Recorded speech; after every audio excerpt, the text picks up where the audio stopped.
Hello ಸ್ನೇಹಿತರೆ, welcome back to my channel. ಇವತ್ತು ಸ್ನೇಹಿತರೆ ಡೇಟ್ ಹೇಳ್ಬಿಡ್ತೀನಿ. ಯಾಕೆ ಅಂದರೆ ಇವತ್ತು ತಾನೇ ನಾನು ಅಕ್ಷಯ ತೃತೀಯದು ವ್ಲಾಗ್ ಹಾಕ್ತೆ. ಅದು ಹೋದ ಬುಧವಾರ ಆಗಿದ್ದು ಈ ಬುಧವಾರ ಹಾಕ್ತೆ. ನೀವು ಕೇಳ್ಬೋದು ಅಷ್ಟೊಂದು ಲೇಟಾಗಿ ಯಾಕಕ್ಕ ಹಾಕ್ತೀರಾ ಅಂತ ಹೇಳಿಬಿಟ್ಟು. ಏನಾಗುತ್ತೆ, ಸಮ್ಟೈಮ್ಸ್ ನಾನು ಕಂಟಿನ್ಯೂಸ್ ಆಗಿ ವ್ಲಾಗ್ ಮಾಡಬೇಕಾಗತ್ತೆ. ಇನ್ನು ಕೆಲವೊಂದು ಸಾರಿ ನಾನು ಏನು ಮಾಡ್ತೀನಿ, ಒಂದು ದಿನ ಬಿಟ್ಟು ಒಂದು ದಿನ ವ್ಲಾಗ್ಸ್ನ ಮಾಡ್ತೀನಿ. ನಾನು 2 days ಒಂದ್ಸಲ ನಾನು ವ್ಲಾಗ್ಸನ್ನು ಹಾಕೋದು, ಅದಕ್ಕೆ ಒಂದಿನ ಬಿಟ್ಟು ಒಂದಿನ ವ್ಲಾಗ್ಸನ್ನು ಮಾಡ್ತೀನಿ. ಬಟ್ ಲಾಸ್ಟ್ ವೀಕ್ ಏನಾಯಿತು ಅಂದರೆ ರಾಜೇಶ್ಗೆ ಹುಷಾರಿರಲಿಲ್ಲ, ಫಿಸಿಯೋಥೆರಪಿ ಆಯಿತು, ಅದರ ಜೊತೆನೆ ಮ್ಯಾರಥಾನ್ಗೆ ಹೋಗಿದ್ರು, ಅದ್ರ ಜೊತೆ ಅಕ್ಷಯ ತೃತೀಯ ಆಯಿತು. ಅದ್ರ ಜೊತೆನೇ ನಮ್ಮ ಮನೇಲಿ ಸ್ವಲ್ಪ ಸೋಫಾನೆಲ್ಲನೂ ಕೂಡ ಸ್ವಲ್ಪ ಚೇಂಜ್ ಮಾಡಿಸೋಣ ಫೋಮ್ ಹೋಗಿತ್ತು ತುಂಬಾ. ಅದಾಯಿತು. ಅದಾದಮೇಲೆ ಇನ್ನು ಕೆಲವೊಂದು ಥಿಂಗ್ಸ್ ಬ್ಯಾಕ್ ಟು ಬ್ಯಾಕ್ ಆಗೋಯ್ತು. ಬಟ್ ನಾನು ಡೈಲಿ ಅದನ್ನು ಎಡಿಟ್ ಮಾಡಿ ಹಾಕೋದಕ್ಕೆ ಟೈಮ್ ಸಿಗಲಿಲ್ಲ. ಅದು ಬ್ಯಾಕ್ ಟು ಬ್ಯಾಕ್ ಕೆಲಸಗಳಾಯಿತು ಅಂತ ಹೇಳಿದ್ನಲ್ಲ, ಹಾಗಾಗಿ ಅದು ಲಾಸ್ಟ್ ವೀಕ್ದು ಈ ವಾರ ಹಾಕ್ತೆ. ಸಾರಿ, ನೀವು ಅರ್ಥ ಮಾಡ್ಕೊಳ್ತೀರಾ ಅಂತ ಅಂದ್ಕೊಳ್ತೀನಿ. ಅದಕ್ಕೆ ಇವತ್ತು ನಾನು ಸ್ಟಾರ್ಟ್ ಮಾಡ್ತಾ ಇದ್ದೀನಿ, ಫ್ರೆಶ್ ಆಗಿ ಹೇಳೋಣ ಅಂತ ಹೇಳಿಬಿಟ್ಟು. ಈಗ ನಾನು ಅಡುಗೆ ಮಾಡೋದಕ್ಕೆ ಹೋಗಬೇಕು. ಮಧ್ಯಾಹ್ನ ಆಗಿದೆ ಆಲ್ರೆಡಿ. ನಾನು ಇವತ್ತು ನಿಮ್ಮ ಜೊತೆ ಏನು ಶೇರ್ ಮಾಡಬೇಕು ಅಂದರೆ, ಲಾಸ್ಟ್ ವೀಕ್ ನಾವು ಸೋಫಾನ ರೆಡಿ ಮಾಡಿಸೋದಕ್ಕೆ ಕೊಟ್ವಿ. ಅದನ್ನು ನೀವು ಕೂಡ ನೋಡಿರ್ತೀರ, ಮನೆಯಲ್ಲಿ ಸೋಫಾ ಮಿಸ್ಸಿಂಗ್ ಇತ್ತು. ರಾಜೇಶ್ ಮ್ಯಾರಥಾನ್ಗೆ ಹೋಗೋ ದಿನಾನೇ ಅದು ಮಿಸ್ಸಿಂಗ್ ಇತ್ತು. ಅದು ಮಾರನೇ ದಿನಾನೇ ತೊಗೊಂಡೋಗಿದ್ದವರು ಅದನ್ನು ಶೇರ್ ಮಾಡೋಣ ಅಂದರೆ ಮೊದಲು ಅಕ್ಷಯ ತೃತೀಯ ಅದು ಹಾಕ್ಬಿಡೋಣ ಅಂದ್ಕೊಂಡು ಆ ಥರ ಹಾಕ್ತೆ. ಈಗ ಆ ಸೋಫಾ ನಾವು ಏನು ಮಾಡಿಸ್ತಾ ಇದ್ದೀವಿ, ಎಲ್ಲಿ ಮಾಡಿಸ್ತಾ ಇದ್ದೀವಿ, ಯಾಕೆ ಅಂತ ನಿಮಗೆ ಡೀಟೇಲ್ ಆಗಿ ತಿಳಿಸ್ತೀನಿ. ನಾವು ಲಾಂಗ್ ಬ್ಯಾಕ್ ಒಂದ್ಸರಿ ನಾನು ಸೋಫಾ ಅಂಗಡಿಗೆ ಹೋಗಿದ್ದೆ, ನೀವು ನೋಡಿರ್ತೀರ. ನಾವು ಅದೇ ಅಂಗಡಿಯಲ್ಲಿ ಸೋಫಾ ತೊಗೊಂಡಿದ್ದು, ಅದಕ್ಕೆ ಅಲ್ಲೇ ಹೋಗ್ಬಿಟ್ಟು ಹೇಗೆ ಅದನ್ನು ರಿಪೇರ್ ಮಾಡ್ತಿರೋ ಅಥವಾ ಎಕ್ಸ್ಚೇಂಜ್ ತೊಗೊಳ್ತಿರೋ ಏನು ಅಂತ ಕೇಳ್ಕೊಂಡು ಬಂದಿದ್ವಿ. ಅವ್ರೇನು ಹೇಳಿದಂದರೆ, ನಿಮ್ಮದು ಸೋಫಾದು ಕೆಳಗಡೆ ಒಂದು ಏನಂತಾರೆ ಅದಕ್ಕೆ ಬೆಲ್ಟ್ ಅಂತ ಅನಿಸುತ್ತೆ, ಬೆಲ್ಟ್ ಏನೋ ಹಾಕಿರ್ತಾರೆ. ಆ ಬೆಲ್ಟ್ ಸ್ಟ್ರೆಂತ್ ಹೋಗಿದ್ರು ಕೂಡ ನಿಮಗೆ ಒಳಗಡೆ ಹೊಟ್ಟೋಗುತ್ತೆ ಕುತ್ಕೊಂಡ ತಕ್ಷಣ. ಅದನ್ನು ಬಂದು ಚೆಕ್ ಮಾಡ್ತೀವಿ ಅಂತ ಹೇಳಿದ್ರು. ಸರಿ, ಬಂದರು, ಚೆಕ್ ಮಾಡಿದ್ರು. ಆಮೇಲೆ ಅಂದರು ಬೆಲ್ಟ್ ಪ್ರಾಬ್ಲಮ್ ಅಲ್ಲ, ಇದು ನೀವು ತುಂಬ ವರ್ಷ ಆಗಿದೆಯಲ್ಲ, ಫೋಮೇನೆ ಸಾಫ್ಟ್ ಆಗಿಬಿಟ್ಟಿದೆ, ನೀವು ಅದನ್ನೇ ಫುಲ್ ಚೇಂಜ್ ಮಾಡಿಸ್ಬೇಕು ಅಂದರು. ಸರಿ, ನೀವು ಚೇಂಜ್ ಮಾಡ್ತೀರಾ ಅಂತ ಕೇಳಿದ್ವಿ ಅವ್ರಿಗೇನೆ. ಅದಕ್ಕೆ ಅವರು ತೊಗೊಂಡು ಹೋಗೋದು ಬರೋದು ಬಾಡಿಗೆ ಎಲ್ಲನೂ ಜಾಸ್ತಿ ಆಗುತ್ತೆ, ಅದ್ರ ಬದಲು ನೀವು ಎಕ್ಸ್ಚೇಂಜ್ ಮಾಡಿಬಿಡಿ, ನಮ್ಮದೇ ಅಂಗಡಿಯಲ್ಲಿ ಎಕ್ಸ್ಚೇಂಜ್ ಮಾಡಿ ಅಂತ ಹೇಳಿದ್ರು. ನಾವು ಎಕ್ಸ್ಚೇಂಜ್ ಮಾಡೋದಕ್ಕೂ ಕೂಡ ಆಪ್ಷನ್ ನೋಡಿದ್ವಿ ಅವ್ರ ಹತ್ರನೇ. ನಮಗೆ ಇಷ್ಟ ಕೂಡ ಆಗಿತ್ತು, ಅದು ಒಂದು ಸೋಫಾ ಕಮ್ ಬೆಡ್ ಥರನೇ ಇತ್ತು. ಆದರೆ ಅವರು ಒಂದು ಕಂಡೀಷನ್ ಏನು ಹಾಕಿದ್ದು ಅಂದರೆ, ನೀವು ಹೊಸ ಸೋಫಾ ಯಾವುದೇ ತೊಗೊಳ್ಳಿ, ಅದು ನಾವು ಫೋಮ್ಗೆ ಬರೀ 3 years ವಾರಂಟಿ ಕೊಡ್ತೀವಿ ಅಂತ ಹೇಳಿಬಿಟ್ಟು. ಸರಿ, 3 years ಆದಮೇಲೆ ಫೋಮ್ ಚೇಂಜ್ ಮಾಡ್ಬೋದಾ? ಮಾಡ್ಬೋದು. ಆದರೆ ಅದ್ರ ಮೇಲ್ಗಡೆ ಏನು ಬಟ್ಟೆ ಹಾಕಿರ್ತಾರಲ್ವ, ಆ ಬಟ್ಟೆ ಕೂಡ ಚೇಂಜ್ ಮಾಡಬೇಕು. ಯಾಕೆ ಅಂದರೆ ಅದನ್ನೆಲ್ಲ ಹೊಲಿದ್ಬಿಟ್ಟಿರ್ತಾರೆ, ಪಿನ್ ಹೊಡೆದಿರ್ತಾರೆ. ಅದನ್ನು ತುಂಬ ನೀಟಾಗಿ ತೆಗೆದುಬಿಟ್ಟು ಮತ್ತೆ ಅದನ್ನೇ ಯೂಸ್ ಮಾಡೋಕ್ಕಾಗಲ್ಲ. ಎವ್ರಿ 3 years ಒನ್ಸ್ ನಾವು ಚೇಂಜ್ ಮಾಡ್ತಾ ಇರಬೇಕಾಗುತ್ತೆ. ಅದಕ್ಕೆ ನಾವು ಸರಿ, ಅವರೇನೋ ಬರೀ 3 ವರ್ಷ ಅಂತ ಹೇಳಿದ್ರು. 3 ವರ್ಷಕ್ಕೋಸ್ಕರ ಮತ್ತೆ ಈಗ 35-40 ಸಾವಿರ ಕೊಡಬೇಕಾಗತ್ತೆ. ಎಕ್ಸ್ಚೇಂಜ್ ಮಾಡಿ ಕೂಡ ಅಷ್ಟು ಕೊಡಬೇಕಾಗತ್ತೆ. ಬೇಡ, ಒಂದು ಸಾರಿ ಆಪ್ಷನ್ ನೋಡೋಣ, ಎಲ್ಲಾದರೂ ನಮಗೆ ರಿಪೇರ್ ಮಾಡಿ ಕೊಡ್ತಾರಾ ಅಂತ ನೋಡೋಣ ಅಂದೆ. ರಾಜೇಶ್ಗೆ ಅದು ಚೂರು ಇಷ್ಟ ಇರಲಿಲ್ಲ. ಅಯ್ಯೋ, ಹೇಗೆ ಮಾಡ್ತಾರೋ, ಅವರು ಮಾಡ್ತಾರೋ ಇಲ್ವೋ, ಸುಮ್ಮನೆ ಕೇಳಬೇಕಲ್ಲ, ಬೇಡ ತೊಗೊಂಡ್ಬಿಡೋಣ ಎಕ್ಸ್ಚೇಂಜಲ್ಲಿ ಅಂತ. ನಾನು ಬರೀ 4 ವರ್ಷಕ್ಕೋಸ್ಕರ ತೊಗೋಬೇಕಾ, ಮತ್ತೆ ಆಮೇಲೆ ಚೇಂಜ್ ಮಾಡಬೇಕಾಗತ್ತೆ, ವಿಲ್ ಸಿ ಒಂದೇ ಒಂದು ಸಾರಿ ನೋಡಿ ಅಂತ ಹೇಳಿದ್ದೆ. ನೋಡಿದ್ರು, ಅವ್ರಿಗೆ ಖುಷಿ ಆಯಿತು. ಅದಕ್ಕೀಗ ನಾವು ಸೋಫಾನ ರೆಡಿ ಮಾಡಿಸ್ತಾ ಇದ್ದೀವಿ. ಆ ವ್ಲಾಗ್ ಕ್ಲಿಪ್ಪಿಂಗ್ಸ್ ಇದೆ, ಅದನ್ನು ಈಗ ಶೇರ್ ಮಾಡ್ತೀನಿ ನೋಡಿ. ಅದರ ಮುಂಚೆ ಇವತ್ತು ಸಿಂಪಲ್ ಆಗಿ ಒಂದು ಬಿರಿಯಾನಿ ಮಾಡ್ತಾ ಇದ್ದೀನಿ, ಎಗ್ ಬಿರಿಯಾನಿ. ಬನ್ನಿ ಅದನ್ನು ನೋಡಿ ಬಿಡೋಣ. ಆಮೇಲೆ ಆ ಹಳೆ ಕ್ಲಿಪ್ಪಿಂಗ್ಸ್ನ ನಿಮ್ಮ ಜೊತೆ ಶೇರ್ ಮಾಡ್ತೀನಿ. ಎಗ್ ಬಿರಿಯಾನಿಗೆ ನಾನು ರೆಡಿ ಮಾಡ್ಕೊಳ್ಳೋ ಮುಂಚೆನೇ ಮೊಟ್ಟೆನ ಬೇಯೋದಕ್ಕೆ ಇಡ್ತಾ ಇದ್ದೀನಿ. ಇದು ಎಗ್ ಬಾಯ್ಲರ್ ಅಂತ ಹೇಳಿಬಿಟ್ಟು, ಇದರಲ್ಲಿ ಎಲೆಕ್ಟ್ರಿಕ್ದು ನೀರು ಹಾಕಿ ಅದ್ರ ಮೇಲ್ಗಡೆ ಮೊಟ್ಟೆನ ಪ್ಲೇಸ್ ಮಾಡಿ 10 minutesಗೆ ನಮಗೆ ಎಷ್ಟು ನೀರು ಬೇಕೋ ಅಷ್ಟು ಹಾಕ್ಬಿಟ್ಟು ನಾವು ಬೇರೆ ಕೆಲಸದಲ್ಲಿ ಬ್ಯುಸಿ ಆಗಿಬಿಡ್ಬೋದು. ಇದು ಆಟೋಮೆಟಿಕ್ ಆಗಿ ಆಫ್ ಆಗುತ್ತೆ ನೀರು ಖಾಲಿ ಆದ ತಕ್ಷಣನೇ. ಇದು ಸೇಫು, ಯಾಕೆ ಅಂದರೆ ನಾವು ಇಟ್ಬಿಟ್ಟು ಮರ್ತೋಗ್ತೀವಿ ಕೆಲವೊಂದು ಸಾರಿ ಏನಾಗುತ್ತೆ, ಸ್ವಲ್ಪ ಕ್ರ್ಯಾಕ್ ಆಗಿದ್ರೆ ಮೊಟ್ಟೆ ಅದು ಒಡೆದೋಗ್ಬಿಟ್ಟು ನೀರಲ್ಲೆಲ್ಲಾನು ಮಿಕ್ಸ್ ಆಗಿಬಿಟ್ಟಿರುತ್ತೆ, ಅದು ಸಿಪ್ಪೆ ತೆಗೆಯೋದಕ್ಕೂ ಕೂಡ ಕಷ್ಟ ಆಗುತ್ತೆ. ಬಟ್ ಇದು ಆ ಥರ ಅಲ್ಲ, ನೀಟಾಗಿ ನಾವು ಹೇಗೆ ಇಟ್ಟಿರ್ತೀವೋ ಕ್ರ್ಯಾಕ್ ಆಗಿದ್ರೂ ಪರವಾಗಿಲ್ಲ, ಹೊರಗಡೆ ಏನೂ ಬರೋದಿಲ್ಲ, ಚೆನ್ನಾಗಿ ಸ್ಟೀಮ್ ಆಗಿರುತ್ತೆ. ಬಿರಿಯಾನಿ ಮಾಡಬೇಕಾದ್ರೆ ನನಗಂತೂ ಇದು ತುಂಬಾ ಯೂಸ್ಫುಲ್ ಆಗುತ್ತೆ. ಇದು ನಾನು ಲಿಂಕ್ ಡಿಸ್ಕ್ರಿಪ್ಷನಲ್ಲಿ ಇಟ್ಟಿರ್ತೀನಿ, ನಿಮ್ಗೆ ಇಂಟ್ರೆಸ್ಟ್ ಇದ್ದರೆ ಚೆಕ್ ಮಾಡಿ. ರೆಗ್ಯುಲರ್ ಆಗಿ ಮೊಟ್ಟೆನ ಕನ್ಸ್ಯೂಮ್ ಮಾಡೋರು ಇದನ್ನ ತಗೊಳ್ಬೋದು. ನಿಮಗೆ ಸಾಫ್ಟ್ ಆಗಿ ಬೇಕಾ, 5 ಮಿನಿಟ್ಸ್ ಬೇಕಾ, 10 ಮಿನಿಟ್ಸ್ ಬೇಕಾ, 15 ಮಿನಿಟ್ಸ್ ಬೇಕಾ, ಅಷ್ಟು ನೀರನ್ನ ಹಾಕಿ ನಾವು ಇಟ್ಬಿಟ್ರೆ ಅದಾಗದೆ ಆಟೋಮೆಟಿಕ್ ಆಗಿ ಆಫ್ ಆಗುತ್ತೆ. ಈಗ ನಾನು ಇದನ್ನ ಬಿಡಿಸ್ಕೊಳ್ತೀನಿ. ಆಲ್ಮೋಸ್ಟ್ ಬಿರಿಯಾನಿಗೆ ರೆಡಿ ಆಗಿದೆ. ಈಗ ಕುಕಿಂಗ್ ಶುರು ಮಾಡೋಣ.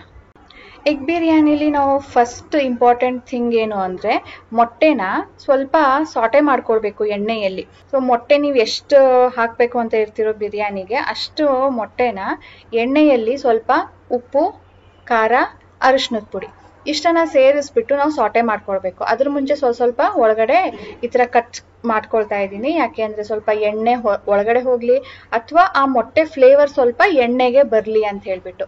ಇದೇ ಎಣ್ಣೆಯಲ್ಲಿ ನಾವು ಮುಂದೆ ಬಿರಿಯಾನಿಗೆ ಒಗ್ಗರಣೆ ಕೊಡಬೇಕು. ಆವಾಗ ಮಾತ್ರನೇ ಆ ಮೊಟ್ಟೆದು ಫ್ಲೇವರು ಬಂದಿರುತ್ತೆ ಇದಕ್ಕೆ. ಈಗ ಬಿರಿಯಾನಿಗೆ ಏನೆಲ್ಲ ಮಸಾಲೆಗಳು ಹಾಕ್ತೀವೋ, ಲೈಕ್ ಬಿರಿಯಾನಿ ಎಲೆ ಆಗಿರ್ಬೋದು, ಚಕ್ಕೆ, ಲವಂಗ, ಅನಾನಸ್ ಹೂ, ಜಾಪತ್ರೆ ಎಲ್ಲನೂ ಕೂಡ ಇದಕ್ಕೆ ಒಗ್ಗರಣೆಗೆ ಹಾಕೊಳ್ತಾ ಇದ್ದೀನಿ. ನೀವು ಬಿರಿಯಾನಿ ಪೌಡರ್ ಯೂಸ್ ಮಾಡಲ್ಲ ಅನ್ನಂಗಿದ್ರೆ ಇದೆಲ್ಲ ಕೂಡ ಸ್ವಲ್ಪ ಜಾಸ್ತಿ ಹಾಕಬೇಕು. ಆ್ಯಂಡ್ ಇದನ್ನು ಹಾಕೋ ಮುಂಚೆ ಬೇಕಿದ್ರೆ ಸ್ವಲ್ಪ ಮಿಕ್ಸಿ ಮಾಡಿ, ಅಂದರೆ ಸ್ವಲ್ಪ ಪುಡಿ ಮಾಡ್ದಂಗೆ ಮಾಡ್ಕೊಂಡು ಹಾಕ್ಬೋದು. ನಾನು ಬಿರಿಯಾನಿ ಪೌಡರ್ ಕೂಡ ಹಾಕ್ತೀನಿ. ಸೊ ಈರುಳ್ಳಿ ಹಾಕ್ಕೊಂಡೆ, ಅದು ಕೂಡ ಟ್ರಾನ್ಸ್ಲೂಸೆಂಟ್ ಅಥವಾ ಸ್ವಲ್ಪ ಗೋಲ್ಡನ್ ಕಲರ್ಗೆ ಟರ್ನ್ ಆದ ತಕ್ಷಣ ಇದಕ್ಕೆ ಕೊತ್ತಂಬರಿ ಮತ್ತು ಪುದೀನ ಹಾಕ್ಕೊಂಡೆ. ಈಗ ಜಿಂಜರ್ ಗಾರ್ಲಿಕ್ ಪೇಸ್ಟ್ ಹಾಕ್ತಾ ಇದ್ದೀನಿ. ನಾನು ಒಂದು ಅರ್ಧ ಸ್ಪೂನ್ ಅಷ್ಟು. ಇದು ರೆಡಿನೇ ಇತ್ತು, ನಾನು ದಿಢೀರ್ ಅಂತ ಮಾಡ್ತಾ ಇರೋದು, ಏನು ಪ್ರಿಪರೇಷನ್ ಇಲ್ಲದೆ, ಸ್ವಲ್ಪ ಪುದೀನ ಇತ್ತು ಅಂತ ಹೇಳಿಬಿಟ್ಟು.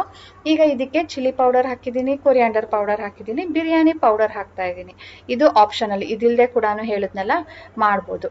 ನಾನು ಎಣ್ಣೆ ಸ್ವಲ್ಪ ಕಡಿಮೆ ಹಾಕ್ಕೊಂಡಿದ್ದೀನಿ, 1-2 ಸ್ಪೂನು ತುಪ್ಪ ಹಾಕ್ಕೊಳ್ತೀನಿ. ಆಮೇಲೆ ಲಾಸ್ಟಲ್ಲಿ ಕುಕ್ಕರ್ ಮುಚ್ಚೋ ಮುಂಚೆ ಕೂಡ 1-2 ಸ್ಪೂನ್ ಹಾಕ್ಕೊಳ್ತೀನಿ. ಟೊಮ್ಯಾಟೊ ಫುಲ್ಲು ಸಾಫ್ಟ್ ಆದಮೇಲೆ ಇದಕ್ಕೆ ನಾವು ಮೊಟ್ಟೆನ ಸೇರಿಸಿ ಅಕ್ಕಿನ ಸೇರಿಸ್ಬೋದು. ಮಸಾಲೆ ಸ್ನೇಹಿತರೆ, ನಾವು ಚಿಕನ್ ಬಿರಿಯಾನಿಗೆ ಅಥವಾ ಮಟನ್ ಬಿರಿಯಾನಿಗೆ ಏನು ಮಾಡ್ತೀವೋ ಅದಕ್ಕಿಂತ ಸ್ವಲ್ಪ ಕಡಿಮೆ ಹಾಕಬೇಕು ಇದಕ್ಕೆ, ಇಲ್ಲಾಂದರೆ ತುಂಬ ಫ್ಲೇವರ್ ಬಂದ್ಬಿಡುತ್ತೆ. ಚಿಕನ್ಗಾದರೆ ಚಿಕನ್ ಸ್ವಲ್ಪ ಎಳ್ಕೊಳ್ಳುತ್ತೆ ಅಂದ್ಬಿಟ್ಟು ಜಾಸ್ತಿ ಹಾಕಬೇಕು. ಇದರಲ್ಲಿ ಮೊಟ್ಟೆ ಏನು ಎಳ್ಕೊಳ್ಳೋದಿಲ್ಲ ಅಲ್ವಾ, ಸೊ ಸ್ವಲ್ಪ ಕಡಿಮೆನೇ ಹಾಕಬೇಕು ಕಂಪ್ಯಾರಿಟಿವ್ಲಿ. ಆ್ಯಂಡ್ ಈಗ ನಾನು ಬಾಸ್ಮತಿ ರೈಸ್ ಯೂಸ್ ಮಾಡ್ತಾ ಇರೋದ್ರಿಂದ ಒಂದು ಅರ್ಧ ಕಪ್ ನೀರು ಕಡಿಮೆ ಯೂಸ್ ಮಾಡ್ತೀನಿ. ಅಂದರೆ 2 ಪಾವ್ದು ಮಾಡಿದ್ರೆ ಅರ್ಧ ಕಪ್ ಕಡಿಮೆ ಹಾಕ್ತೀನಿ. 3.25 ಗ್ಲಾಸ್ ನೀರು ಹಾಕಿರ್ತೀನಿ. ಅಲ್ಲಿ ಪಕ್ಕ ನೋಡ್ಬೋದು ಬಿಸಿ ಆಗೋದಕ್ಕೆ ಇಟ್ಟಿದ್ದೀನಿ ನೀರು. ಇಷ್ಟೇ ಸ್ನೇಹಿತರೆ, ತುಂಬಾ ದಿಢೀರಂತ ಸಿಂಪಲ್ ಆಗಿ ಮಾಡ್ಬೋದು. ಇದಕ್ಕೆ ಉಪ್ಪು ಟೇಸ್ಟ್ ಮಾಡಿಬಿಟ್ಟು, ಆಮೇಲೆ ನಿಂಬೆಹಣ್ಣು ಹುಳಿ ಸ್ವಲ್ಪ ಹಾಕಿದ್ದೀನಿ, ಸ್ವಲ್ಪ ಮೊಸರು ಹಾಕಿದ್ದೀನಿ. So done. ಈಗ ನಾನು ಒಂದು ಕುದಿ ಬಂದ ಮೇಲೆ ಮೊಟ್ಟೆನ ಸೇರಿಸ್ಕೊಳ್ತೀನಿ.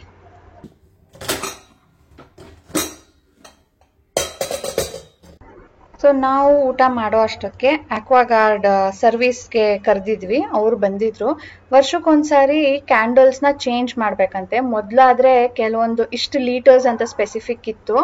ಈಗ ಇಲ್ಲ ಸರ್, ಅಷ್ಟು ಆಗ್ಬಿಡತ್ತೆ, ನೀವು ಆಟೋಮ್ಯಾಟಿಕ್ ತೊಗೊಂಡ್ಬಿಡಿ, ಇದು ಓಲ್ಡ್, ಇದು ನಿಮ್ಮಲ್ಲಿ ಇಂಡಿಕೇಶನ್ ಸಿಗೋದಿಲ್ಲ, ಇದು ಚೇಂಜ್ ಮಾಡಬೇಕು ಅಂತ ಹೊಸದ್ರಲ್ಲೆಲ್ಲ ಇಂಡಿಕೇಶನ್ ಬರ್ತಾ ಇದೆ, ನೀವು ವರ್ಷಕ್ಕೊಂದ್ಸಾರಿ ಚೇಂಜ್ ಮಾಡ್ಕೊಳ್ಳಿ ಅಂತ ಹೇಳಿದ್ರು ಅಂದ್ಬಿಟ್ಟು ಇವತ್ತು ಕರೆದಿದ್ವಿ. ಕ್ಯಾಂಡಲ್ಸ್ ಚೇಂಜ್ ಮಾಡೋದಕ್ಕೆ ಸರ್ವಿಸ್ ಚಾರ್ಜಸ್ಸು ಹಾಕ್ತಾರೆ, ಕ್ಯಾಂಡಲ್ಸ್ ಚಾರ್ಜಸ್ಸು ಹಾಕ್ತಾರೆ. ನಮ್ಮದು ಆಕ್ವಾಗಾರ್ಡ್ದು 4,500 ಆಗುತ್ತೆ ಕ್ಯಾಂಡಲ್ಸ್ ಒಂದು ಸಾರಿಗೆ, ಪ್ಲಸ್ 600-700 ಅವರು ಸರ್ವಿಸ್ ಚಾರ್ಜಸ್ ತೊಗೊಳ್ತಾರೆ. ಸೊ ನಿಮ್ಮ ಮನೇಲಿ ಯಾವುದಿದೆ ಆ್ಯಂಡ್ ನೀವು ಎಷ್ಟು ದಿನಕ್ಕೊಂದ್ಸರಿ ಕ್ಯಾಂಡಲ್ಸ್ನ ಚೇಂಜ್ ಮಾಡ್ತೀರಾ ಆ್ಯಂಡ್ ಅದ್ರ ಕ್ಯಾಂಡಲ್ಸ್ ರೇಟ್ ಎಷ್ಟಾಗುತ್ತೆ ಅಂತ ತಿಳಿಸಿ. ಯಾಕೆಂದರೆ ನಾವು ಕೂಡ ಚೇಂಜ್ ಮಾಡೋಣ ಅಂತ ನೋಡ್ತಾ ಇದ್ದೀವಿ. ಈಗ ಬಂದಿದ್ದೀವಿ ಸೋಫಾ ಅಂಗಡಿಗೆ ಸ್ನೇಹಿತರೆ. ಅಲ್ಲಿ ನಾನು ಫಿಸಿಯೋಥೆರಪಿ ಹತ್ರ ಏನೋ ವಿಡಿಯೋ ಮಾಡೋಕ್ಕೆ ಹೋಗಲಿಲ್ಲ, ಯಾಕಂದರೆ ಮೊದಲೇ ತೋರಿಸಿದ್ನಲ್ವಾ. ಸೊ ಇವತ್ತು ಡಾಕ್ಟರ್ ಮತ್ತೆ ಅಷ್ಟು ಕೆಲವೊಂದು ಸ್ಟ್ರೆಂಥನಿಂಗ್ ಎಕ್ಸಸೈಸ್ ಹೇಳ್ಕೊಟ್ರು ಆ್ಯಂಡ್ ಹೇಳಿದ್ರು ನಾಳೆಯಿಂದ ಏನು ಬರೋದು ಬೇಡ, ಯಾಕೆ ಅಂದರೆ ನಿಮಗೆ ಪೇನ್ ಕಡಿಮೆ ಆಗ್ತಾ ಇದೆ, ಇದರಿಂದ ಪೇನ್ ನಿಮಗೆ ರಿಲೀಫ್ ಸಿಗುತ್ತೆ ಅಂತ ಅಲ್ಲ, ಸ್ವಲ್ಪ ಸ್ಟ್ರೆಂಥನಿಂಗ್ ಎಕ್ಸಸೈಸ್ ಮಾಡಿ. ತುಂಬಾ ಅಕ್ಯೂಟ್ ಪೇನ್ ಅಂದರೆ ಎಲ್ಲಾದರೂ ಬ್ಲಾಕೇಜ್ ಆಗಿರುತ್ತಲ್ವಾ, ಅದೆಲ್ಲ ರಿಲೀಸ್ ಮಾಡೋದಕ್ಕೆ ಈ ಫಿಸಿಯೋಥೆರಪಿ ಯೂಸ್ ಆಗುತ್ತೆ. ಆ ಥರ ನಿಮಗೆ ಏನೂ ಪ್ರಾಬ್ಲಮ್ ಆಗಿಲ್ಲ, ಮಸಲ್ ಪ್ರಾಬ್ಲಮ್ ಆಗಿರೋದು. ಸೊ ನೀವು ಸ್ಟ್ರೆಂಥನಿಂಗ್ ಎಕ್ಸಸೈಸ್ ಮಾಡಿ, ನಿಮಗೆ ಫ್ಯೂಚರಲ್ಲಿ ಕೂಡ ಈ ಥರ ಆಗೋದನ್ನು ತಡಿಬೋದು ಅಂತ ಹೇಳಿ ಕೊಟ್ಟಿದ್ದಾರೆ. ಅದನ್ನು ಅವರು ರಾಜೇಶ್ ಇನ್ಮೇಲೆ ದಿನ ಪ್ರಾಕ್ಟೀಸ್ ಮಾಡಬೇಕು. ಆ್ಯಂಡ್ ಫಿಸಿಯೋಥೆರಪಿ ಇವತ್ತಿಗೆ ಬಂದಾಯಿತು. ಈಗ ಇಲ್ಲಿ ನಮಗೆ ಹೇಳಿರುವಂಥ ಬಜೆಟಲ್ಲಿ ಅವರು ಬಟ್ಟೆಗಳನ್ನ ತೋರಿಸ್ತಾ ಇದ್ದಾರೆ. ಇದೆಲ್ಲಾನು ಮೀಟ್ರ್ 450 ರುಪೀಸ್. ನೋಡಿ ಇದೆಲ್ಲ ಕಾಸ್ಟ್ಲಿದು, ಚೆನ್ನಾಗಿರುತ್ತೆ, ನಾನು ಗ್ಯಾರಂಟಿ ಕೊಡ್ತೀನಿ ಅಂತ ಹೇಳಿಬಿಟ್ಟು ಒಂದು ಕಡೆ ಒಂಥರ ಸ್ಮೂತ್ ಫಿನಿಶ್ ಇದೆ, ಇನ್ನೊಂದು ಕಡೆ ಬಟ್ಟೆ ಥರಾನೇ ಇದೆ. ಸೊ ಅವ್ರು ಹೇಳೋದು ಇದು ಫೇಕ್ ರೆಕ್ಸಿನ್ ಬರುತ್ತಲ್ವಾ, ಅದೇ ಥರ ಕಾಣುತ್ತೆ ನಿಮಗೆ ಅಂತ. ನನಗೆ ಬೇಜ್ ಕಲರ್ ಇಷ್ಟ ಇತ್ತು, ಮಾಡ್ಸೋಣ ಅಂತ. ರಾಜೇಶ್ಗೆ ಬೇಡ ಗ್ರೀನಲ್ಲಿ ಮಾಡ್ಸೋಣ ಅಂತ ಹೇಳಿದ್ರು. ಸರಿ ಯಾವುದಾದ್ರೇನು, ಎರಡು ಲೈಟ್ ಕಲರೇ ಅಲ್ವಾ, ಚೆನ್ನಾಗಿರುತ್ತೆ. ಯಾಕಂದರೆ ನಮ್ಮದು ಮೊದಲು ಡಾರ್ಕ್ ಕಲರ್ ಇತ್ತು, ಸೊ ಈಗ ಲೈಟ್ ಕಲರ್ ಹೋಗೋಣ ಅಂತ ನಾನು. ಆ್ಯಂಡ್ ಈ ಬಟ್ಟೆ ನೋಡಿ ಒಂಥರ ವೆಲ್ವೆಟ್ ಥರ ಇದೆ.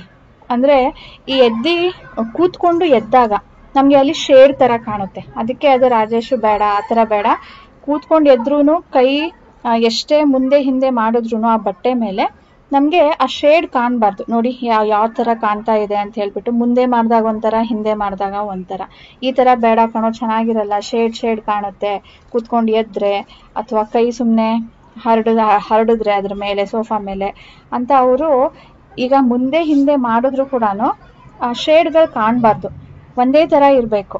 ಆ ರೀತಿಯಲ್ಲಿ ನಾವು ಕ್ಲೋತನ್ನು ನೋಡ್ತಾ ಇದ್ದೀವಿ. ಸೊ ಅಂಕಲ್ ಕೂಡ ತೋರಿಸ್ತಾ ಇದ್ದಾರೆ. ಇದರಲ್ಲೆಲ್ಲ ನೋಡಿ ಇಷ್ಟು ಕಲರ್ಸ್ ಇರುತ್ತೆ. ಡಾರ್ಕ್ ಗ್ರೀನ್, ಲೈಟ್ ಗ್ರೀನ್, ಪಾಚಿ ಕಲರ್ ಗ್ರೀನ್ ಕಾಣಲಿಲ್ಲ. ಆ್ಯಂಡ್ ಫೈನಲಿ ನಾವು ಅದೆಲ್ಲ ಬೇಡ, ಅದೆಲ್ಲ ವೆಲ್ವೆಟ್ ಥರ ಇದೆ ಆ್ಯಂಡ್ ಅದು ಉದುರೋ ಚಾನ್ಸಸ್ಸು ಇರುತ್ತೆ. ಆ್ಯಂಡ್ ಇದೆಲ್ಲ ನೋಡಿ ಯಾವುದೂ ಚೇಂಜ್ ಆಗ್ತಾ ಇಲ್ಲ, ಶೇಡ್ ಥರ ಕಾಣ್ತಾ ಇಲ್ಲ. ಅದಕ್ಕೆ ನಾವು ಇದರಲ್ಲೀಗ ಚೂಸ್ ಮಾಡ್ತಾ ಇದ್ದೀವಿ.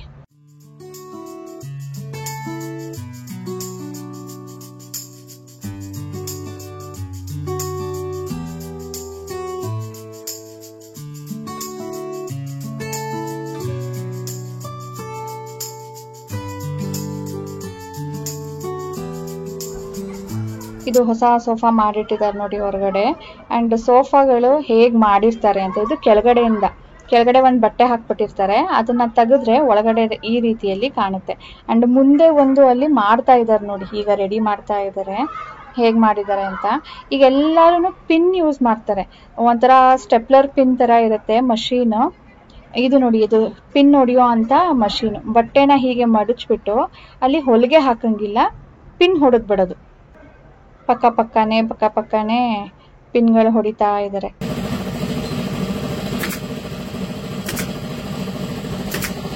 ನಾನು ಇದು ಫಸ್ಟ್ ಟೈಮ್ ನೋಡಿದ್ದು. ನಾವು ಈ ಮನೆಗೆ ಬಂದಾಗ ಸೋಫಾ ತೊಗೊಂಡಿದ್ದು. ಆ್ಯಂಡ್ ಇಲ್ಲಿ ಇದೇ ಏರಿಯಾದಲ್ಲಿ ಒಂದು ಅಂಗಡಿ ಇತ್ತು. It had a good name, century ಅಂತ ಹೇಳಿಬಿಟ್ಟು. ಸೆಂಚುರಿ ಪ್ಲೈ ಬರುತ್ತಲ್ವಾ, ಅವ್ರದ್ದೇನೆ ಅದು ಅಂದ್ಕೊಂಡು ನಾವು ಅಲ್ಲೇ ತೊಗೊಂಡಿದ್ದು. ಆ್ಯಂಡ್ ಬಾಳ್ಗೆನೂ ಚೆನ್ನಾಗೇ ಬಂತು. ಬಟ್ ಅವ್ರು ಇವಾಗ ಏನು ಹೇಳಿದ್ದು ಅಂದರೆ, ನಾವು ಫೋಮ್ಗೆ 3 years ವಾರಂಟಿ ಕೊಡ್ತೀವಿ ಅಷ್ಟೇ ಅಂತ ಹೇಳಿದ್ದಕ್ಕೆ ನಾವು ಅಲ್ಲಿ ಮತ್ತೆ ವಾಪಸ್ ಹೋಗಲಿಲ್ಲ. ನಮ್ಮ ಜೊತೆನೇ ಅಂಕಲ್ ಕೂಡ ಬಂದರು. ಆ್ಯಂಡ್ ಬುಕ್ ಕೂಡ ತೊಗೊಂಡು ಬಂದ್ವಿ. ಯಾಕೆಂದರೆ ನಾವು ನೋಡಿಬಿಟ್ಟು ಹೊರಗಡೆ ಬಂದ ತಕ್ಷಣವೇ ಕನ್ಫ್ಯೂಷನ್ ಶುರು ಆಯಿತು, ಅದಾ ಅಂತ ಹೇಳಿಬಿಟ್ಟು. ಆಮೇಲೆ ಸರಿ ಅಂಕಲ್ ಹೇಳಿದ್ರು, ನೀವು ಅರ್ಜೆಂಟಲ್ಲಿ ನೋಡಿದ್ರೆ ನಿಮ್ಗೆ ಹಾಗೆ ಅನ್ಸೋದು, ತೊಗೊಂಡು ಹೋಗಿ ಮನೆಗೆ ಅಂತ ತೊಗೊಂಡು ಬಂದಿದ್ದೀವಿ. ಆ್ಯಂಡ್ ನಾಳೆ ಬೆಳಿಗ್ಗೆ ಬಂದು ಸೋಫಾನ ಎತ್ಕೊಂಡು ಹೋಗ್ತೀವಿ. ಸೊ ಅಂಕಲ್ ಈಗ ಬಂದಿರೋದು ಯಾಕೆ ಅಂದರೆ, ನಾವು ತೋರಿಸಿ ತುಂಬ ದಿನ ಆಗಿತ್ತಲ್ಲ, ಮರ್ತ್ಬಿಟ್ಟಿದ್ದೀನಿ ಸೋಫಾ ಹೇಗಿದೆ ಅಂತ. ಸೊ ಈಗ ಒಂದ್ಸರಿ ನೋಡ್ಬಿಡ್ತೀನಿ ಫೈನಲ್ ಆಗಿ, ನಾಳೆ ಬೇಕಿದ್ರೆ ನಾನು ಸೋಫಾನ ತೊಗೊಂಡು ಬರ್ತೀನಿ, ಗಾಡಿ ಕಳಿಸ್ತೀನಿ ಅಂತ ಹೇಳಿಬಿಟ್ಟು ಬಂದಿದ್ದಾರೆ. ಪಾಪ ಅವರು ನೋಡಿ ಸುಮಾರು ದಿನಾನೇ ಆಗಿತ್ತು. ಆವಾಗ ಏನು ರೇಟ್ ಹೇಳಿದ್ರು ಅದೇ ರೇಟ್ಗೆ ಇವಾಗ ಮಾಡಿಕೊಡ್ತಾ ಇದ್ದಾರೆ. ಕೆಲವೊಬ್ರು ಏನು ಮಾಡ್ತಾರೆ, ಮೊದಲು ಒಂದು ಹೇಳಿರ್ತಾರೆ, ಮಾಡಿಸೋ ಟೈಮಲ್ಲಿ ಇಲ್ಲ ಸರ್, ಹಂಗೆ ಸರ್, ಹಿಂಗೆ ಸರ್ ಅಂತ ರೀಸನ್ಗಳು ಕೊಟ್ಟು ಜಾಸ್ತಿ ಮಾಡ್ತಾರೆ. ಬಟ್ ಈ ಅಂಕಲ್ ಏನು ಹೇಳಿಲ್ಲ, ಮೊದಲು ಎಷ್ಟಕ್ಕೆ ಹೇಳಿದ್ದೆ ನಾನು ಅಂತ ನಮಗೆ ಕೇಳಿಬಿಟ್ಟು ಈಗ ಹಾಫ್ ಅಡ್ವಾನ್ಸ್ ಮಾಡಿ ಇನ್ನು ಹಾಫು ನೀವು ಬೇಕಿದ್ರೆ ವರ್ಕ್ ಆದಮೇಲೆ ಕೊಡೋರಂತೆ ಅಂತ ಹೇಳಿಬಿಟ್ಟು ನಾಳೆ ತೊಗೊಂಡು ಹೋಗ್ತೀನಿ ಅಂತ ಹೇಳ್ತಾ ಇದ್ದಾರೆ. ಇದು ನಮ್ಮ ಸೋಫಾ ಲಾಸ್ಟ್ ಗ್ಲಿಮ್ಸ್. ಇದಾದಮೇಲೆ ನಾಳೆ ತೊಗೊಂಡು ಹೋದರೆ ನಿಮಗೆ ನೆಕ್ಸ್ಟ್ ಬೇರೆ ರೀತಿಯಲ್ಲಿ, ಬೇರೆ ಕಲರಲ್ಲಿ ಸೋಫಾ ನೋಡೋದಕ್ಕೆ ಸಿಗುತ್ತೆ. ಸೊ ಇದನ್ನು ನೆನ್ಪಿಟ್ಕೊಂಡಿರಿ, ಇವತ್ತೇ ಲಾಸ್ಟ್ ಈ ಸೋಫಾ ನೀವು ನೋಡ್ತಾ ಇರೋದು. ಈಗ ಊಟ ಮುಗಿಸಿ ಸ್ನೇಹಿತರೆ ಸ್ವಲ್ಪ ಕಲರ್ಸ್ ನೋಡೋಣ, ನೆಮ್ಮದಿಯಾಗಿ ಕೂತ್ಕೊಂಡು ಏನಾದರೂ ಡಿಫ್ರೆಂಟಾಗಿ ಕಾಣುತ್ತಾ ಅಂತ ಬಂದು ಕೂತ್ಕೊಂಡಿದ್ದೀನಿ. ನಾನು ಕೇಳಿದ್ದು 3 ಬುಕ್, ಅಂಕಲ್ ಒಂದು ಎಕ್ಸ್ಟ್ರಾನೇ ಕೊಟ್ಟಿದ್ದಾರೆ. ಸೊ ಅದರಲ್ಲೂ ಯಾವುದಾದ್ರೂ ಇದೆಯಾ ನಾನು ನೋಡಿಲ್ಲದೆ ಇರೋದು ಅಂತ ನೋಡ್ತಾ ಇದ್ದೀನಿ. ಈಗ ಇಲ್ಲಿ ಓಪನ್ ಮಾಡಿ ಇಟ್ಟಿದ್ದೀನಲ್ವ, ಅದರಲ್ಲಿ ನಾನು ಫೈನಲ್ ಮಾಡಿದ್ದು. ಮತ್ತೆ ಇನ್ನ ಒಂದು ಈ ತರ ಬುಕ್ಕಲ್ಲಿ ಒಂದು ಫೈನಲ್ ಮಾಡಿದ್ದೆ. ಅದು ಎರಡರಲ್ಲಿ ಕನ್ಫ್ಯೂಷನ್ ಶುರು ಆಯ್ತು. ರಾಜೇಶ್ ಇದಾ ಅದಾ ಅಂತ. ಅಬ್ಬಾ ಬೇಡ ಕನ್ಫ್ಯೂಷನ್, ಒಂದ್ಸಾರಿ ಮಾಡ್ಸೋದು ಸರಿ ಅನ್ಬಿಟ್ಟು ಈಗ ನೋಡ್ತಾ ಇದ್ದೀನಿ. ಎಲ್ಲಾ ಬುಕ್ಕಲ್ಲೂ ಗ್ರೀನ್ ಶೇಡ್ ಯಾವ್ದ್ಯಾವ್ದು ಇದೆಯೋ ಅದನ್ನ ಓಪನ್ ಮಾಡಿ ಇಟ್ಕೊಳ್ತಾ ಇದ್ದೀನಿ. ಏನಾದ್ರೂ ಡಿಫ್ರೆನ್ಸ್ ಕಾಣುತ್ತಾ, ಟೆಕ್ಸ್ಚರ್ ಅಲ್ಲಿ ಆಗಿರ್ಬೋದು, ಕಲರ್ ಅಲ್ಲಿ, ಶೇಡ್ ಅಲ್ಲಿ ಏನಾದ್ರೂ ಡಿಫ್ರೆನ್ಸ್ ಕಾಣುತ್ತಾ ಅಂತ. ನಾನು ರೆಕ್ಲೈನರ್ ತಗೊಳ್ಳೋಣ ಅಂತ ಅನ್ಕೊಂಡೆ. ಬೇಜ್ ಕಲರ್ ಅಲ್ಲಿ ತಗೊಳ್ಳೋಣ, ಲೈಟ್ ಕಲರ್ ಅಲ್ಲಿ ಅಂತಾನೆ ಅನ್ಕೊಂಡಿದ್ದು. ಇದ್ರಲ್ಲಿ ಅವರು ರೆಕ್ಲೈನರ್ ತರ ಮಾಡಕ್ ಆಗೋದಿಲ್ವಂತೆ. ಕೊಡಂಗಿದ್ರೆ ಇದನ್ನ ಫುಲ್ ಕೊಟ್ಬಿಟ್ಟು ರೆಕ್ಲೈನರ್ ತಗೊಳ್ಬೇಕು. ಅದು ಕೂಡ ಫೋಮ್ ತುಂಬಾನೇ ಸಾಫ್ಟ್ ಇರುತ್ತೆ, ಸ್ಪಾಂಜಿ ಇರುತ್ತೆ. ಅದಕ್ಕೂ ಅವರು ಜಾಸ್ತಿ ವಾರಂಟಿ ಕೊಡೋದಿಲ್ವಂತೆ. 3 years ಅಷ್ಟೇನೆ ಸರ್ ಅಂತ ಹೇಳಿದ್ರು. ಒಂದಾದ್ರೂ ಒಂದ್ ರೆಕ್ಲೈನರ್ ತಗೊಳ್ಳೋಣ, 1 ಸೀಟರ್ದು ತಗೊಳ್ಳೋಣ ಅಂತ ಅನ್ಕೊಂಡಿದೀನಿ. ಅದು ಫ್ಯೂಚರ್. ರಾಜೇಶ್ ಬಿಟ್ಟಿರೋದದು. ನಾನಂತೂ ಈ ತರ ನನಗೆ ಇಷ್ಟ ಇದೆ ಅಂತ ಹೇಳಿದಾಗ ಸರಿ ನೋಡೋಣ ಅಂತ ಅವರು ಹೇಳಿದ್ದಾರೆ.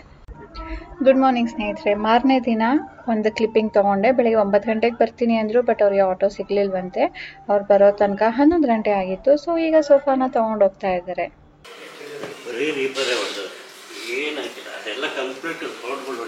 ನಿಮ್ಗೆ ಹೆಂಗೆ ಚೆನ್ನಾಗುತ್ತೆ ಮಾಡಿ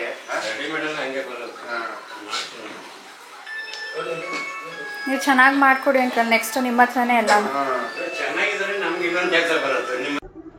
ನಮ್ಮ ಮನೇಲಿ ಇದ್ದಂಥ ಸೋಫಾನ ಎಲ್ಲಿ ತಗೊಂಡಿದ್ದು ನೀವು ಅಂತ ಸುಮಾರು ಜನ ಕೇಳಿದ್ರಿ. ಬಟ್ ಇದು ನಮ್ಮ ಏರಿಯಾದಲ್ಲೇ ತಗೊಂಡಿದ್ದರಿಂದ ನಾನು ಆ ಅಂಗಡಿ ಇಲ್ಲಿದೆ ಬನ್ನಿ ಅಂತ ಹೇಳೋದಕ್ಕಾಗಲಿಲ್ಲ. ಅದಕ್ಕೆ ಈಗ ಇವರು ನಮ್ಮ ಏರಿಯಾದವರು ಅಲ್ಲ. ಇವ್ರೇನಾದರೂ ಚೆನ್ನಾಗಿ ಮಾಡಿದ್ರೆ ನಾನು ನಿಮಗೆ ಡೆಫಿನೆಟ್ಲಿ ರೆಫರ್ ಮಾಡ್ತೀನಿ. ಇವ್ರ ಡೀಟೇಲನ್ನು ನಿಮ್ಮ ಜೊತೆ ಶೇರ್ ಮಾಡ್ತೀನಿ. ಇವ್ರ ಡೀಟೇಲ್ ನಾನು ಶೇರ್ ಮಾಡ್ಬೋದು, ಯಾಕಂದರೆ ಇವರು ಚಿತ್ರದುರ್ಗಗೆ ಹೋಗ್ಬಿಟ್ಟು ಇವ್ರು ಮಾಡಿದಂಥ ಸೋಫಾನ ಡೆಲಿವರಿ ಮಾಡಿ ಬಂದಿದ್ದಾರೆ. ಸೊ ಊರಿಂದೂರ್ಗೂ ಮಾಡಿ ಕೊಡ್ತಾರೆ, ಏರಿಯಾಯಿಂದ ಏರಿಯಾಗೂ ಕೂಡ ಮಾಡಿ ಕೊಡ್ತಾರಂತೆ. ನಮ್ದೀಗ ಇದ್ದಿದ್ದು ಎಲ್ ಶೇಪ್ದು 3+2+1 ಕಾರ್ನರ್ ಸೋಫಾ. ಎಲ್ಲ ನಾವು ಬಂದಾಗ ಹೊಸದಾಗಿ ತೊಗೊಂಡಿದ್ದು. ಈಗ ಆಲ್ಮೋಸ್ಟ್ 8-9 years ಆಗ್ತಾ ಬಂತು. ಸೋಫಾ ಎಲ್ಲರದೂ ಮನೆ ಕುಷನ್ ಎಲ್ಲನೂ ಚೇಂಜ್ ಮಾಡಿಸ್ತಾ ಇದ್ದಾರೆ ನೋಡಿ. ನಮ್ಮದು ಅದೇ ರೀಸನ್ಗೆ ಚೇಂಜ್ ಮಾಡಿಸ್ತಿರೋದು. ಸಾಫ್ಟ್ ಆಗಿಬಿಟ್ಟಿದೆ ಅಂತ ಹೇಳಿಬಿಟ್ಟು. ಸೊ ಅವರೂ ಸಾಫ್ಟ್ ಆಗಿಬಿಟ್ಟಿದೆ ಅಂತ ಹೇಳಿ ಅವರೂ ಕುಷನ್ ಚೇಂಜ್ ಮಾಡಿಸ್ತಾ ಇದ್ದಾರೆ, ಕಲರ್ ಚೇಂಜ್ ಮಾಡಿಸ್ತಾ ಇದ್ದಾರೆ. ಕುಷನ್ನು ಮತ್ತು ಕಲರ್ ಚೇಂಜ್ ಮಾಡಿಸಿದಾಗ ನೀವು ಲುಕ್ ಬರುತ್ತೆ ಮನೆಗೆ. ಅದಕ್ಕೆ ಇದು ನಾವು ಸಾಫ್ಟ್ ಇರಲಿ ಅಂತ ಮಾಡಿಸಿದ್ವಿ ಸಾನು. ಅದು ಸ್ವಲ್ಪ ವರ್ಷಕ್ಕೇ ತುಂಬಾ ಸಾಫ್ಟ್ ಆಗೋಯ್ತು. ಹಾರ್ಡ್ ಅಂದರೆ ತುಂಬ ಹಾರ್ಡ್ ಇರೋದಿಲ್ಲ. ಕೂತ್ಕೊಂಡಾಗ you can feel that you are on cushion. ನೀನೇ ಹಂಗೆ ಮಾಡಿರೋದು, ಕುಣಿದಾಡಿ. ನಾವು ಕೂತ್ಕೊಳ್ಳೋದಕ್ಕಿಂತ ಕುಣಿಯೋದೇ ಜಾಸ್ತಿ ನನ್ನ ಚಿನ್ನಿ. ಮೊದಲಿಂದನೂ ಅಷ್ಟೇ, ಬರೀ ಸೋಫಾ ಮೇಲೆ ಹತ್ತು ಇಳಿ ಅದೇ ಮಾಡ್ತಿದ್ಲು. ಹೇಗಿದ್ರು ಈಗ ಈ ಕುಷನ್ನು ವೇಸ್ಟೇನೆ. ಹತ್ತು ಕುಣಿದಾಡ್ಬಿಡು. ನಾನು ಇದ್ರ ಮೇಲೆಲ್ಲ ಹತ್ತಿ ಫೋಟೋ ನೇತಾಕೋದು, ಒರೆಸೋದು, ಅನ್ಸೋದು ಎಲ್ಲ ಮಾಡಿದ್ದೀನಿ.